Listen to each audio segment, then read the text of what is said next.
to start, I'm going to introduce myself, and Jessica will introduce herself, just so you sort of know who we are and why we're doing this together. Sometimes helpful. As I said, my name is Liz Loeb. I use she and her pronouns. I'm the Associate Director of Minnesota Interfaith Power and Light. MNIPL, if you don't know, is a statewide organization, and we work with communities of faith, conscience, and spiritual practice at the intersection of climate justice and racial justice. We do big systemic and transformative change. We do policy advocacy and legislative advocacy, and we do deep community organizing, relationship building, and leadership development. And I'm really grateful that MNIPL is hosting this work and making it a foundation of what we do as an organization.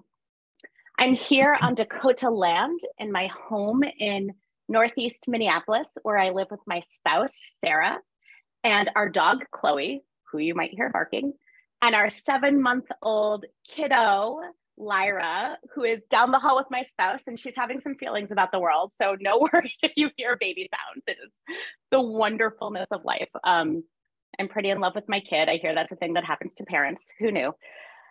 And a little bit more about me. I am a civil rights attorney by training. I spent a number of years at the National ACLU litigating racial justice cases. I also spent time at the Center for Constitutional Rights suing oil companies for all of the terrible things that they do. That was very gratifying. But ultimately, I came into community organizing. I have a PhD in critical social theory. I spent time in academia, but I've spent the past 20 years immersed in social movements and in movements for social justice, working in organizations, working with people. I've had the privilege of being an executive director in a number of places. I've led statewide and national political campaigns. And it is amazing to have made my home at MNIPL. And I just couldn't ask to be in a more creative and authentic place. And so super honored to be here. Some things about the identities I hold, because we're talking about reparations, which means we're talking about culture and history and experience. And identities are constructed. They're also very real to how we move through the world. My identities will impact how I experience you and how you experience me, and the way we navigate power and systems together. So some identities that I think are relevant for a conversation about reparations that are true for me today is that I am white. I am Jewish. I'm actually on the board at the Shir Tikva congregation in Minneapolis. My grandmother of blessed memory, she would be so proud that I'm on a synagogue board. So I'm white, I'm Jewish. I'm 44 years old. I'm a cisgender woman. I'm queer. And this is very core to me, especially. I'm so happy to have made my home in Minnesota, but friends, I am a New Yorker. And when it comes to cultural styles of communication, I am a New Yorker. So that is just a little bit about me and how I come to this with you. Jessica, would you introduce yourself and tell us something about you? Absolutely. Thank you so much, Liz. My name is Jessica Intermill. I use she, her pronouns, and I also come to you from Dakota land, not very far from Liz, also in Northeast Minneapolis. I am, oddly enough, also law trained, but I come to this from a different path. I have practiced federal Indian law and represented tribal nations for almost 15 years. And I'm still an active practitioner. So I still have tribal clients and work with them in a legal way, both enforcing treaty rights, but also helping build governmental programming and laws for tribes. So in that work, I've learned sort of 3 big buckets of things. The first is that I have been able to develop relationships directly with tribal leadership, which has been a tremendous honor and an amazing way to learn about some of the material that sort of underlies a lot of this. Second is that one of those things, the sort of knowledge bases that I came to have is actually interpreting treaties, so that I can pick up one of those 1851 documents and figure out what it is that they're talking about and how it relates to very concretely to what is in the world today. And then the third thing that I learned in that work is that courts are not always the best place to get done what needs to get done. And because there are some very real limitations within the courts of the conqueror, I shifted some of my work to working with folks, helping to research their land histories. And so I do land history consulting work where we talk more about treaties and also even go down to, what did the United States do with the land once it got the land? Was there a treaty at all? Because there are significant places in the United States where the land is outright stolen. Other places where it's more of a swindle that has a little bit of a legitimacy, but not much. And there's a lot of nuance to that, but underneath it all is the stolen land story. So that brought me, and that work brought me to reparations and to MNIPL as a strategic policy consultant, really helping to build out the ways that, that we can help each other, help the world with reparations. In my personal world, there is a geriatric wiener dog at my feet. You might hear her snore. It's weird, but kind of fun. I also live with my spouse and child. And really, when I think about this work, I think about how I want to be a good ancestor to her and to our descendants. So that's me in a nutshell. Oh, and I'm a Jewish white girl from Nebraska. That's the other thing that I like to share with people so that you know that I am not Native. I am experience the world through the white lens. What being Jewish in Nebraska taught me was that it essentially gave me an opportunity to see my whiteness, especially around Christmas time. And so that sort of informs how I come to this world. I am not from New York. That's where our differences end. Thank you so much, Jessica. We are so lucky to have you journeying with us in this. Before I give you all a minute to introduce yourselves, something I didn't say is that reparations feel, you're welcome. I don't know why my watch just talked to me.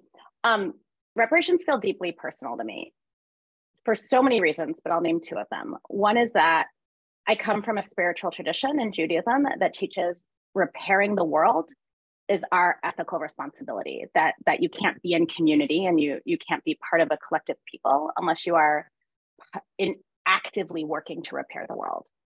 And the other part is I need and I want to live in a world of interconnection and interdependence. And even more so, I really want my child to live in a world of interconnection and interdependence. And that can't happen if we don't take active and concrete responsibility for repair, and if we don't take specific responsibility for the impact of stolen land and stolen labor. So it's not theoretical. It's not an idea of something. It is, I cannot live in the world. I cannot look my friends in the eye. I cannot have the relationships that are true to me if I am not part of trying to heal the impossible wounds that are stolen land and stolen labor in the United States. So with that grounding and with that sense of purpose, the way we're going to say hello to each other is in the chat, an invitation for all of you just to type a little bit about why did you say yes to coming here today? Why is this how you're spending your noon hour on a Thursday? If it's noon where you are, you might be in another time zone, which is very cool. But just a little bit in the chat, anything you want to share. Why did you say yes to being here today? And we'll just give you a few minutes to do that and to read each other's answers.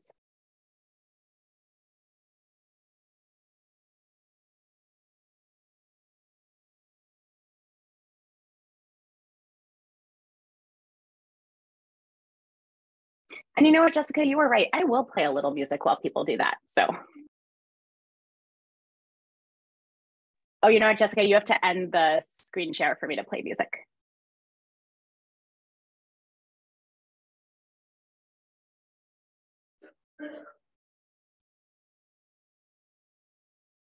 And these chat responses they're incredible.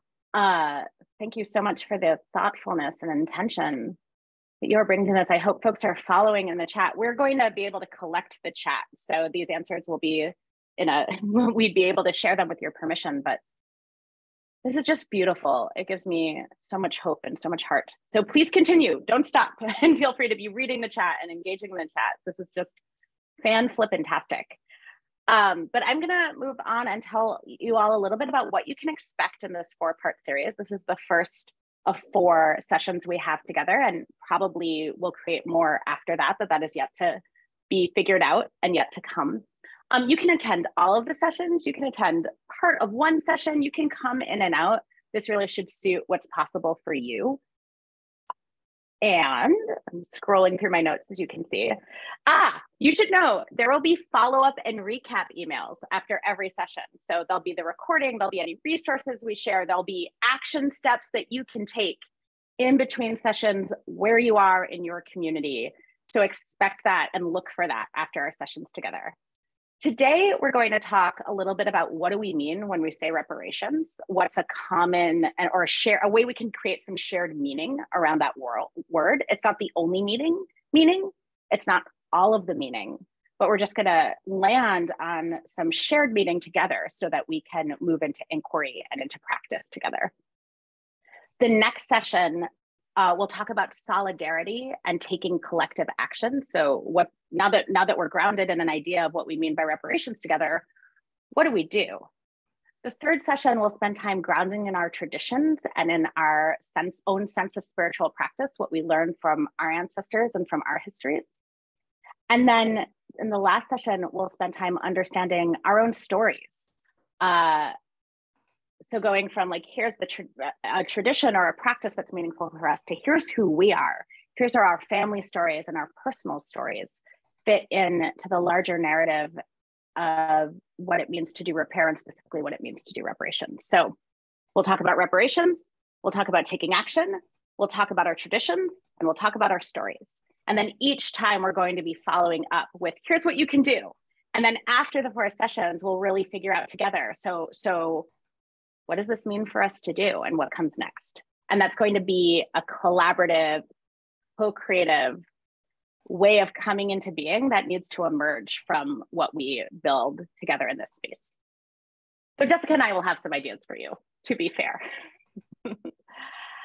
So after you finish these sessions, we expect to offer you opportunities for deepening, opportunities for action, and specifically opportunities for organizing your own community. I get very excited about that. So how do you take what you've experienced here and bring others in your community into the conversation and into action? We'll also have some more advanced tools to share after we've done some groundwork together and all that good jazz. I want to say right out that our primary audience in designing these sessions is white people.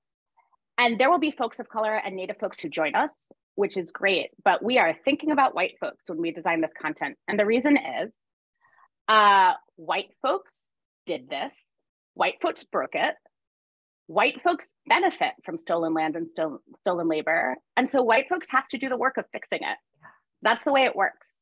We are led, Jessica and I in MNIPL, we are deeply led by Black people, by Native people, and by POC folks in accountability and in leadership. But when we talk about doing the work of reparations, Jessica and I are mostly talking to people who experience whiteness. I also want to say something about the role of Christian supremacy when we talk about reparations. There's a thing called the doctrine of discovery. And that was a church doctrine beginning in the Crusades, so 13th century, 14th century. And it was an edict of the church that all land belongs to Christendom. And all people who are not Christian are either of lesser humanity or need to be converted.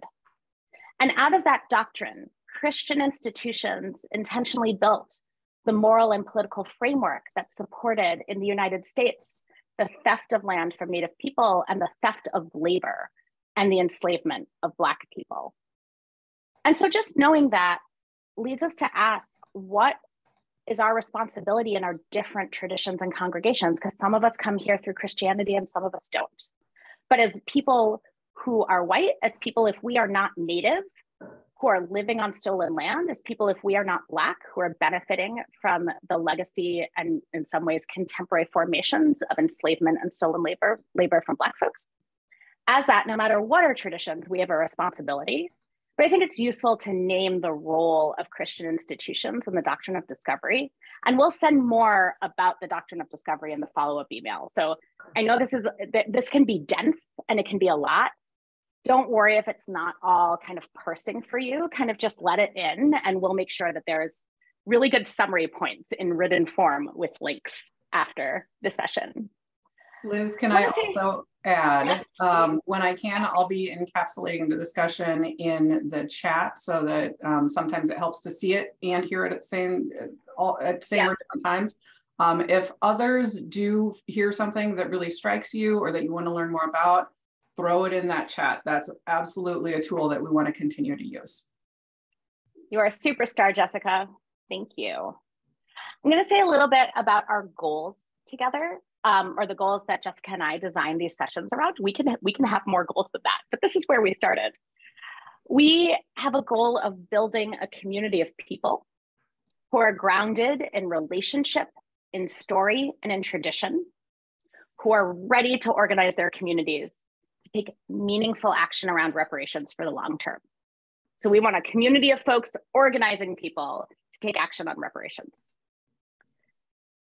We have a belief that generational wounds require generational change. This is a lifelong practice, not something we can just fix and check off the list. So we have a goal of holding a posture of lifelong work with you.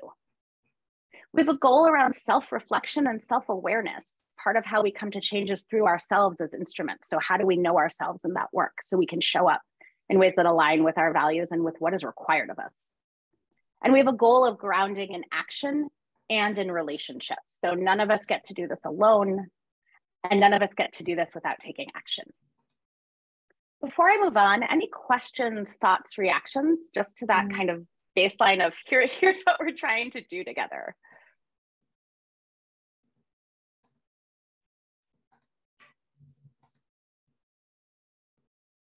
Y'all are making it too easy. Yeah, this is great. I will just go into the next thing I'm going to talk about then, if that sounds good. I want to say, so what you're going to hear from me is a little bit about what Jessica and I have talked about as shared meaning around the word reparations. So we're going to tell you what we think reparations are. Again, that is not going to be comprehensive and it is not exclusive. It's where we're coming from. And then after I do a little bit of that, well, I'll check in again for questions and responses.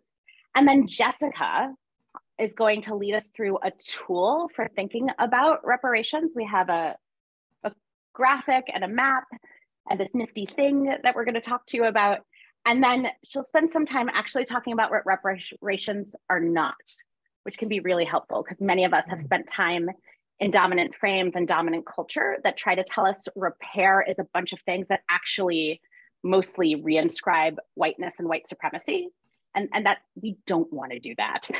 Very much don't want to do that. We are here for shared liberation. So we wanted to start with here is our why, but we also have to spend some time on here's what you may have learned that won't be as useful here. So that's the plan for the next 40 minutes together. And I still see like such amazing things happening in the chat. I just want to spend hours actually like taking it all in, but I'm going to keep going. As I often say, time is a construct and it's a cultural construct, but it's also a material way that we navigate doing things together. So out of that, I'm going to keep going. And here are my notes. Okay, so when we talk about repair, we talk about a whole range of human engagement with what it means to heal, to be accountable, to love, to care, to make right. I mean, anybody who has any grounding in tradition, I think could offer so much about what it might mean to say, I am here in service of repair, or I am here out of an ethical commitment to repair. Reparations is more specific than the idea of repair. It is not just healing. Reparations in this context means returning wealth, distributing wealth in an imperfect form of compensation for the enslavement of Black people and the labor stolen from Black people, and for the theft of land from Native Americans and the attempted genocide against Native Americans. So we are talking about shifts in material resources, changing the distribution and ownership of material resources in recognition of stolen land and stolen labor. Jessica, is there anything you would add to that definition of reparations? You know, I think the other piece that I'd add that we'll talk a little bit more when we talk about the Reparatory Eco Map is the spiritual shift that accompanies that and the systems work that accompanies it. Yeah. So it's not a one and done, all right, here's your check, we're done. It is an entirely different shift. Yeah. Yeah, which is why I say resources and not just money or just wealth, right? But Jessica's right. There's a lot more that comes with it. And sometimes it's about showing up politically and showing up in relationship as a form of navigating the resources required to recognize what it is to say, we stole your land and we stole your labor, and that was really, really bad. And we had to, so bad. And we are suffering from it. We are all suffering from it. And many people are suffering specifically from it. And we can't just do a land recognition and move on. And we can't just say slavery was bad or enslavement was bad and move on. That's absurd. We actually need to change the constellation and the makeup of resources in our world, and we all play a role in that. Does that resonate with you, Jessica, from what we've talked about? Awesome. So within that, we've named stolen land and stolen labor. And this primarily means we are talking about Black folks in the United States and Native folks in the United States. There is a complexity to that. And the real and living stories of what that means in the present day need to be held by Black and Native folks, neither of which I am. And so there can be, especially because we live in a world that's so often structured through elements of white supremacy, there are often attempts to make conflict and tension between and among the Black and Native communities over what reparations means. We're not going to do that. You cannot do one without the other.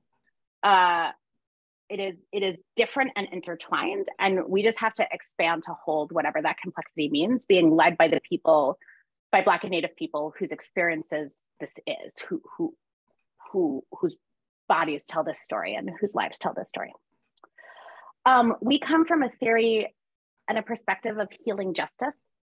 Some of the tenets of healing justice is that where there is violence, first you stop the violence, then you care for people impacted by the violence. And in those two things, stopping the violence and caring for people impacted, you collectively create conditions for transformation, whereby the violence does not occur again. So that's part of how we understand our work here. We need to stop the violence, we need to care for people impacted by the violence, and we need to create collective conditions for transformation so that it cannot happen again. Also note, different communities have different needs around reparations. Different communities are going to ask for different things. Different communities are going to say, here's what reparations would look like.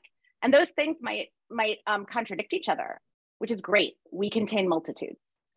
But we have to trust and believe people whose experience it is when they say, this is what we need, this is what reparations looks like for us. I am going to pause there. Jessica, did I miss anything in that overview? I don't think so. I am trying to, as best I can, capture that in a sentence. We'll see how close I got. Anything from all of you as I pause? Questions, reactions, thoughts? What is this bringing up for you? What resonates? What doesn't resonate? I know a lot of you are coming in with your own experiences and own lived experience around what all of this means.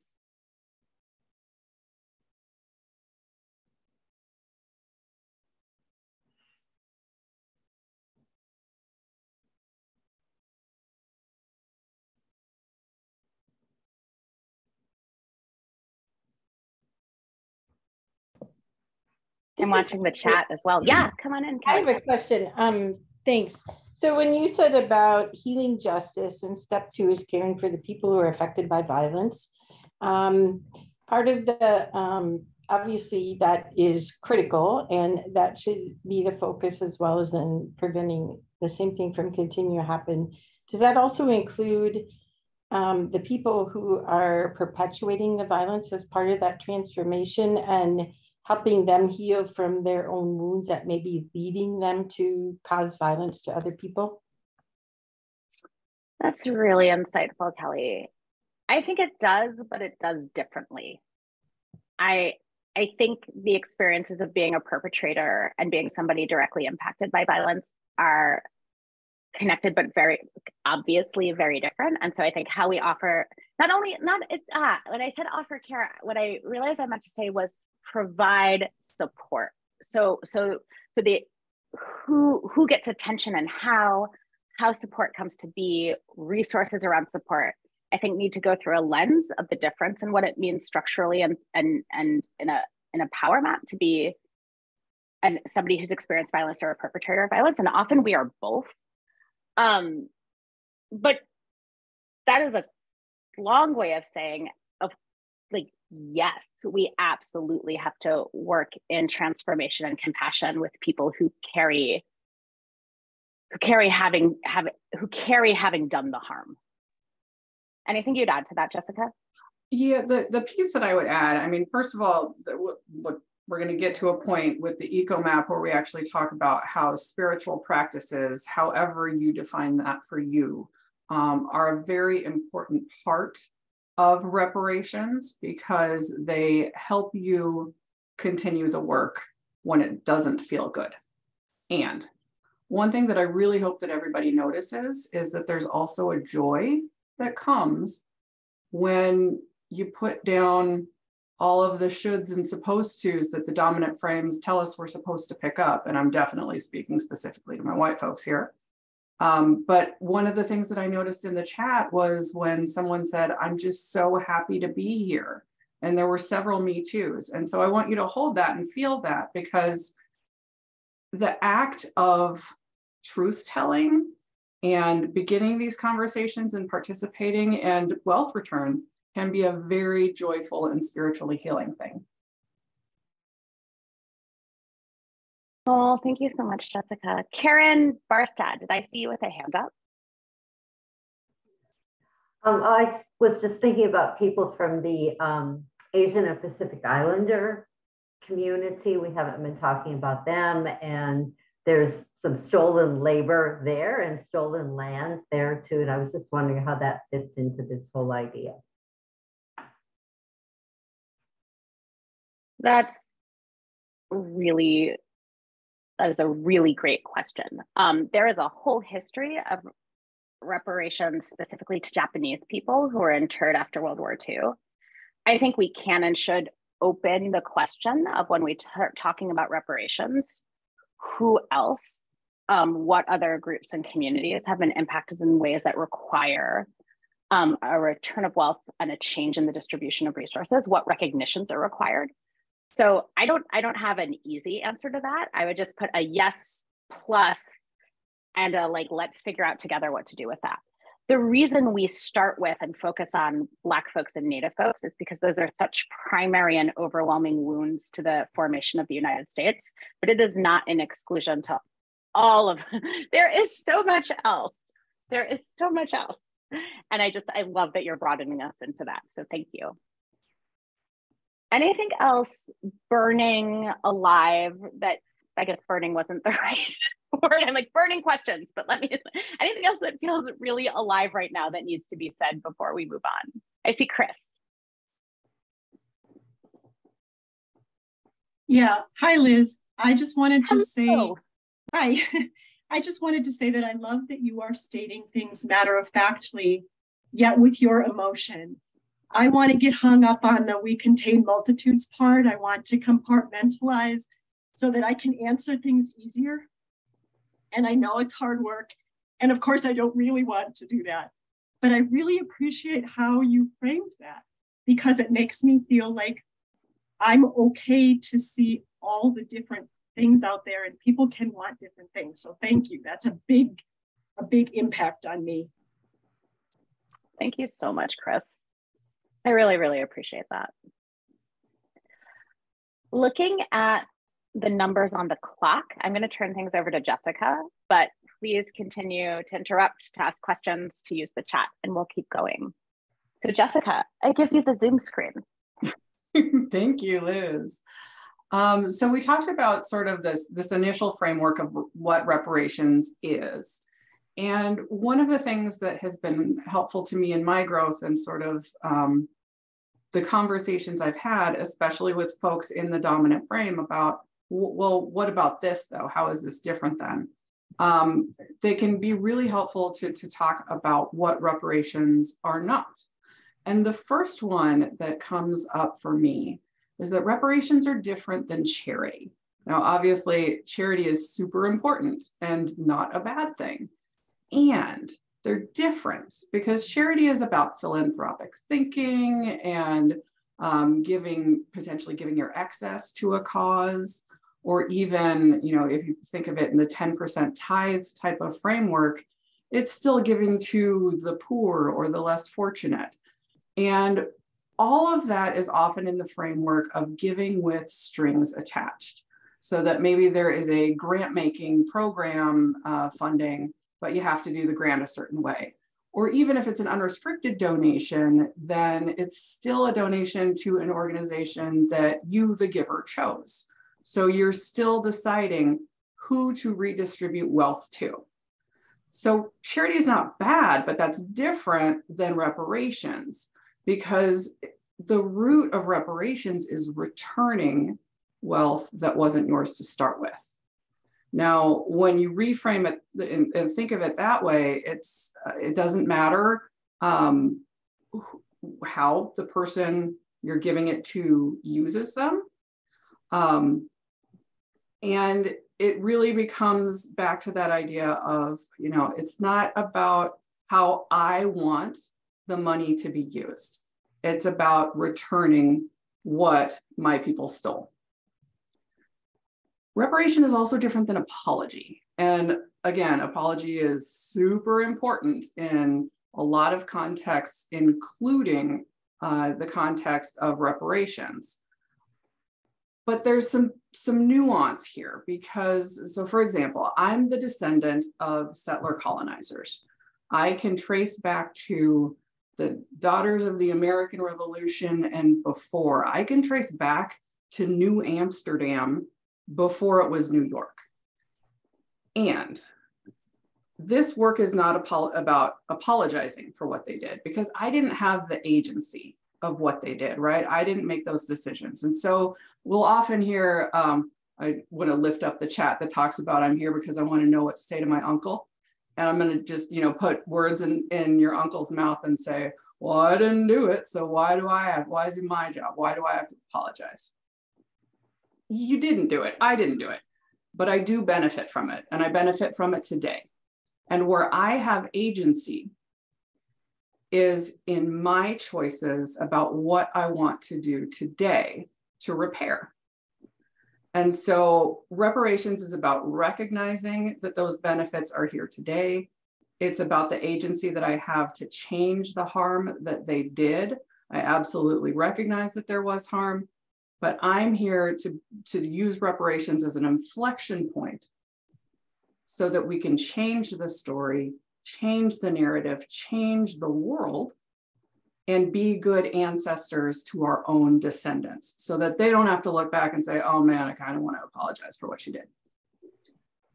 Reparations is different than purchasing. It is super important to buy Black and to support Indigenous businesses. And if you need recommendations for coffee shops or restaurants or bookstores or fonts, because I've been working on decolonizing my fonts, and you'll see that a bit later, it can be a really purposeful way, as Liz talked about, to stop more harm.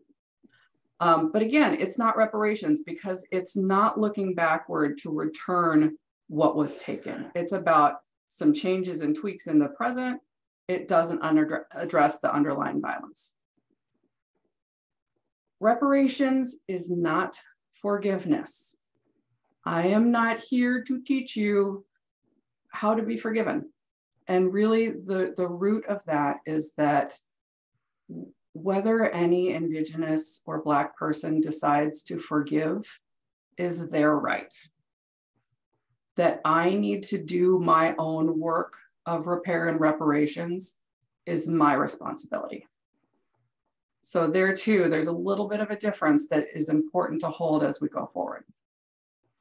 I'm going to share my screen again quickly. Maybe I'm going to tell Liz to stop sharing and get this eco map up on screen. Why is it being weird? There we go. So this eco map is a tool that I want to use to give you just another little bit of a snapshot of what we can use to sort of navigate these questions, because we've talked about what it is, what it's not. Well, what do you do with that?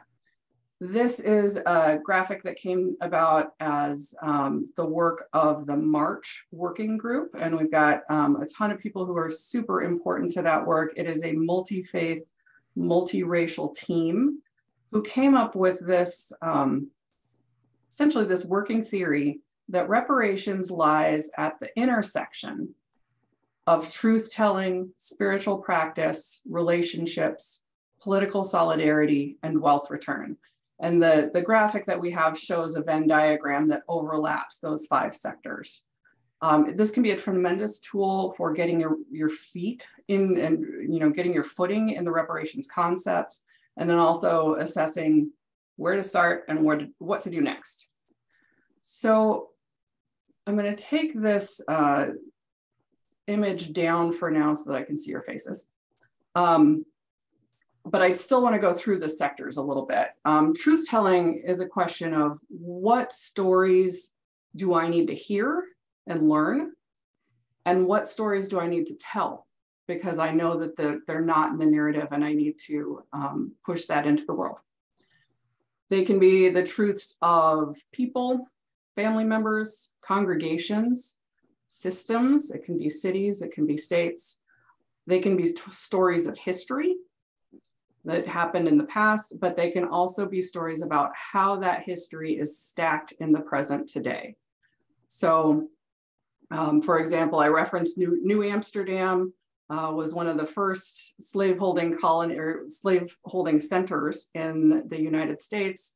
It was a Dutch company that first established it and built a wall to keep the native people out. That wall is what we now call Wall Street.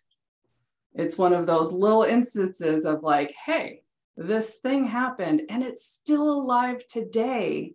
We just didn't know it. And so doing that truth telling is often a really important entry point to reparations. That overlaps with spiritual practice, because when you learn these things, they are not often fun. Probably, there's a great quote that if you like everything you're reading about your history, you're probably not reading about your history. And that can take some work, right? Like, so for some traditions, there is potentially lament and repentance that is bound up with that. In Liz and my tradition, it is really deeply rooted in Tikkun Olam, repairing the world, and can even connect to reparations concepts within our traditions that we just never really learned about. Things like Shemitah, which is a formal concept of wealth return within Judaism that I was not taught in Sunday school. Jessica, can I add a comment about the word spiritual practice? I kind of choke on it a little bit. I would add the word maybe wellness to it. I think, to label it spiritual, it just makes this sort of religious line that alienates a lot of people, including me, who has a lot of spiritual practice. My thoughts. Thank you. Yeah, I appreciate that. As a person who describes myself to Jews as a bad Jew, I get you. I feel you. And one thing that I do want to say, so this is a fantastic opportunity for me to show you all that sometimes we make mistakes. Now, I don't know that this is specifically a mistake. That's something that I'm going to bring that back to the work group and we can talk that through. But one thing that will happen in this work is that you will make mistakes. And it is your job to say, I hadn't thought about that. I'm going to work with that. thank you for telling me. It's not about arguing about, hey, well, I don't think it's that way. I think it's this way. It's about hearing the feedback and taking it and learning. That will happen all the time and is not on the Eco Map. But relationships are on the Eco Map. Relationships of followership and solidarity, where you have authentic ways to engage with folks who are not like you. And this means that you might need to leave your neighborhood. Might mean that you need to leave your town if you don't have Indigenous or Black folks nearby. It might not. When you think about it, there might be folks closer than you think. But what it means is going to engage, and going to engage in the ways that people want to be engaged with. So showing up, but also showing up in a good way, not going in and, for example, telling people what to do. Political solidarity is really closely connected to that. We'll talk about that more in session 2. And actually, I do want to note that in spiritual and wellness practice, we'll talk about that very deeply in session 3. So Liz and I have some talking to do before then. But political solidarity is about lending support and following the lead of Black and Indigenous folks. Really listening and hearing, what do you need from our systems? And how can I help you get there? It's not going in and say, well, I think you should do this thing. It is instead listening and, again, showing up in a good way. And that then, of course, gets us to wealth return. And I want to note, none of this is aspirational. It is real. There was a note in the chat about what's happening in St. Paul, and I appreciate your mentioning that, Tova. St. Paul began with an apology, but it then moved to a work group that talked about recommendations for reparations in St. Paul. For folks who are not in Minnesota, by the way, St. Paul has a very troubling history of running lots of highways through Black neighborhoods, and then relocating those folks to more and more segregated neighborhoods because there were restrictive covenants so that Black folks couldn't go other places. So they looked then about making this temporary reparations commission that is now permanent. And now the mayor has proposed an inheritance fund that would be forgivable loans to purchase houses now that there's not restrictive covenants, even though there's already been a lot of wealth divestment. So there's very concrete ways that wealth return is happening. But one thing to note about the Eco Map, all of these are necessary, all of these pieces, none is sufficient. And so what do you do with that? What do you do with that map? It's something that individuals or congregations can use. Things to pay attention to is that there's no one starting place. You might have an authentic relationship with a Black or Indigenous person that you want to ask about that, and that's where you start. It might be that you like books like I do, and you start with truth telling and start with reading. But what you'll learn is that they very naturally bleed into each other and are a really good way to encourage you to keep going, because just like there's no starting point, there's no stopping point. You don't get to be done with this. It's generational harm, and it's going to take generational repair. So when we talk about session 5 or session 4 later, we're actually going to use a little bit of my ancestor stories to talk about, give an example for how you can really bring this to the practical. That was a ton of information. What questions do folks have?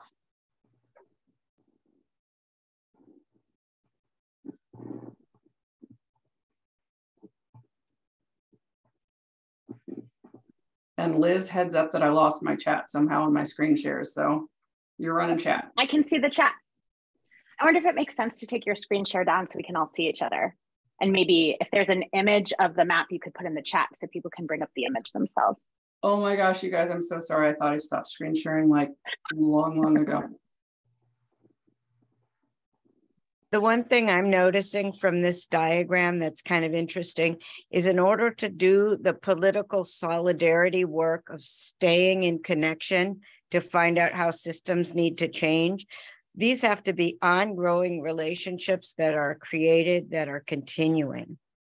They're not just like, it's kind of repairing the whole fabric of connection and communication. Thank you, Anne. That is a big yes. Helen. I see Helen has a hand up. Oh, sorry, Jessica. I'm gonna let you facilitate. No, question. I agree. Helen should talk next.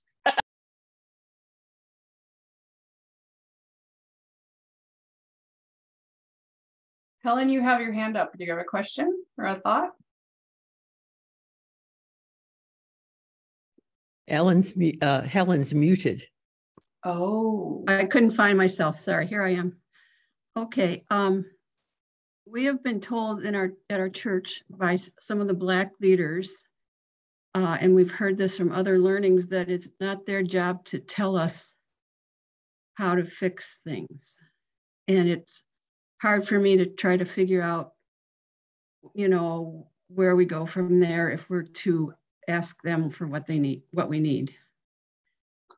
That's a great question, Helen, because ask them what they need. I mean, right, because it can feel frustrating, right? On the one hand, to be told to follow the leadership of Black and Indigenous folks, but then also have Black and Indigenous individuals say, well, you know, go figure it out. And I think there's two pieces that I think of to that, and I'm sure Liz will have more, but the first is for us to recognize the tremendous emotional labor that goes into having that conversation, because they're not just having it with me or with Liz, they're also having it with a ton of other people who are asking. And so it is 100% understandable that someone would say, not today. And this is much like when you make a mistake, it's your job to say, okay, I'm going to think with that. Same thing here. The other thing to think about is that there are a lot of resources that might not be your specific clergy, but there are resources about solutions that people have been proposing and that Black and Indigenous leaders are bringing. Sometimes they're in books for folks who like Instagram. There's a ton of great material there. Really, whatever media method you want to diversify, you can, and that can help bring that into your world of what to do next. Liz, what else can you think of?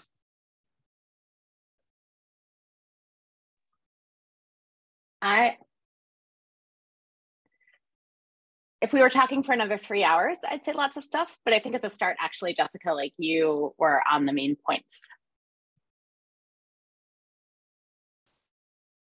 Sorry, I'm writing things in the chat. I so appreciate it. Thank you.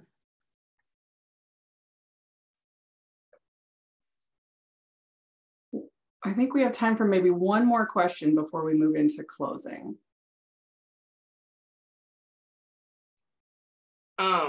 Hi, I just wanted to say to Helen's point that I feel I agree to somebody said like some Google searching. It's exhausting speaking from, you know, telling our stories over and over again. So that's that. And so I think, and what I'm hearing is that also there have to be other white folks around you, or like people in this group that are doing the work, that have models, that have things that have been proven effective, and then going back and having a true dialogue with those leaders and saying, you know, this is what I found. Does this seem accurate? Can we have a conversation about this? But asking for their time, knowing that you have done sufficient research. Thank you, Crystal. That is super, super, super helpful. Any other thoughts before we close? What has resonated? This is Doug. I'm in Minneapolis. And to Helen's point that we white folk need to figure it out and not depend on our Indigenous friends to tell us what to do. For us to figure it out, we need to understand true and accurate history. And once we understand accurate history, we will be able to collaborate, if you will, and heal. But until we get our educational system to tell the true story, we're going to be struggling to accomplish any kind of reparation.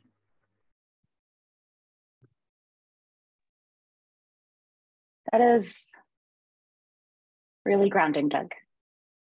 Thank you.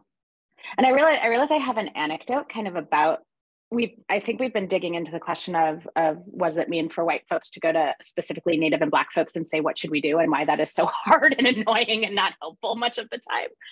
And there's an edge to it, which is different, which is, Jessica, you have so many of the examples of this. When somebody says, I want to do reparations, hey, Lower Sioux Indian tribe, I want to give you this land. Will you just take it?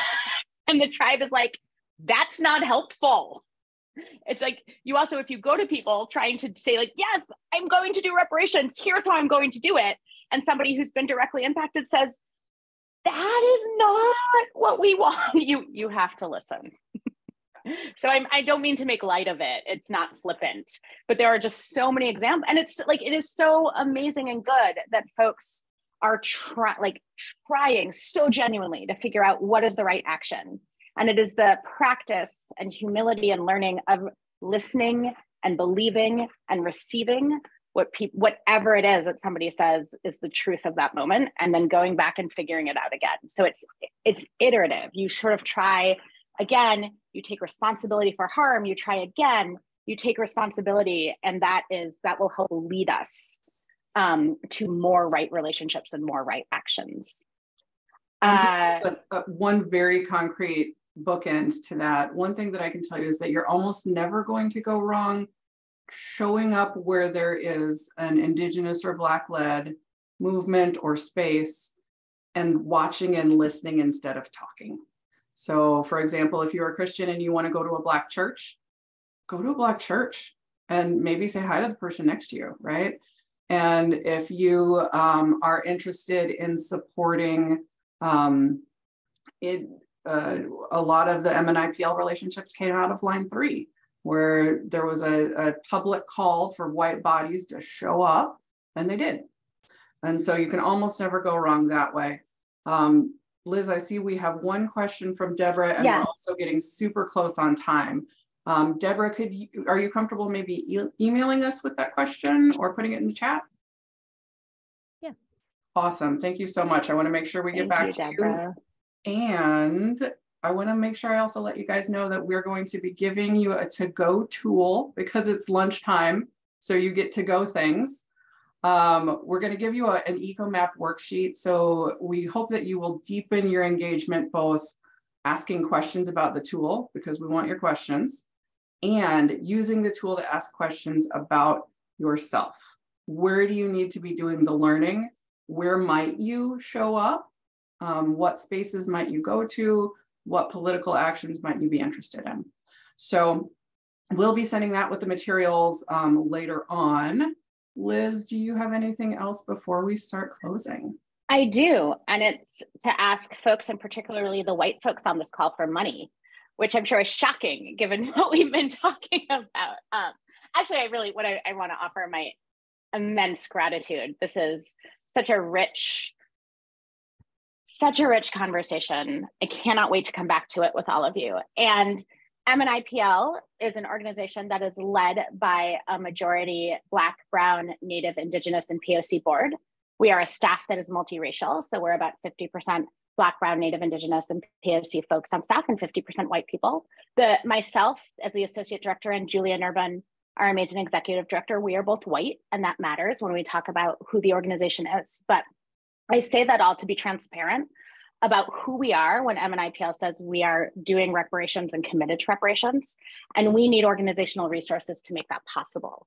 And so I am asking all of you to consider making a one-time contribution to MNIPL, or even more fabulously, to consider becoming a sustaining donor with a monthly contribution of any amount that's meaningful for you. When we build a base of sustaining donors, we give ourselves the shared power to do radical, meaningful work that will never be funded by existing institutions, because we are trying to change the system that holds these existing institutions. So if even half or 20% of the folks on this Zoom became sustaining members today, we would be able to carry this work sustainably into the future. So please do that if you are able. And with that, it is time for us to close. I'm going to invite all of you. Yes, congregations can become sustainers. Thank you, Judy, and many of you are.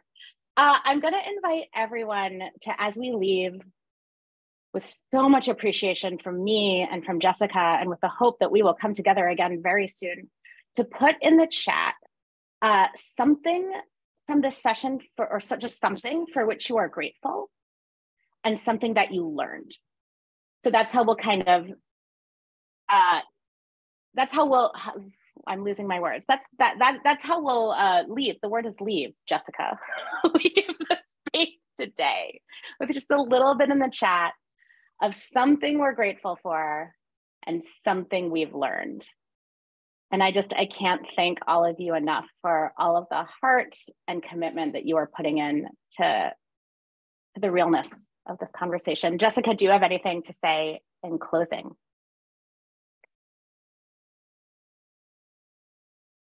I also just really want to appreciate everyone's heart and authenticity. And oh my gosh, I forgot to tell you about the fonts. Okay, so if you look at MNIPL.org/donate, this is a font by a Black artist. The font's name is Bayard, as in Bayard Ruskin, and it is modeled on the March on Washington typefaces. If you want more, I know where to find them, and it's really amazingly fun. But that just brings me back to the joy of learning how to do things a different way. And I'm tremendously, tremendously grateful to do that with all of y'all. So thank you.